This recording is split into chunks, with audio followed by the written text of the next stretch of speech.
అని తెలుసుకున్న తర్వాత మళ్ళీ ఇంకొక 20 కోట్లు మళ్ళీ వచ్చే సంవత్సరం ఖర్చు పెడతారా లేదా దీని గురించి ఏం చేస్తారనేటువంటి వేచి చూద్దాం.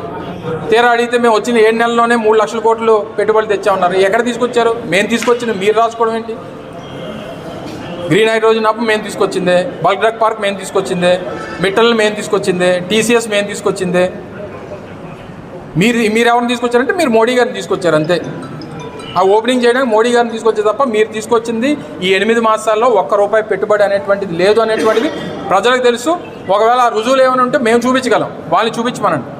ఎందుకంటే గ్రీన్ హైడ్రోజన్ హబ్కి పర్మిషన్స్ కానీ ఆ ల్యాండ్ కన్వర్షన్స్ కానీ సంతకాలు పెట్టింది మంత్రిగా నేను, గ్రీన్ హైడ్రోజన్ హబ్కి పెట్టింది నేను, బల్క్ డ్రగ్ పార్క్ పెట్టింది నేను, వీటన్నిటికీ కావాల్సినటువంటి అప్రూవల్స్కి సంతకాలు పెట్టింది నేను ఇండస్ట్రీస్ మినిస్టర్గా. చెప్పండి వాళ్ళ హయాంలో ఏం తీసుకొచ్చారు? 8 నెలల్లో దేనికైనా రెడీ అని చెప్పాం, చర్చకు కూడా రెడీ అని చెప్పాం. Thank you.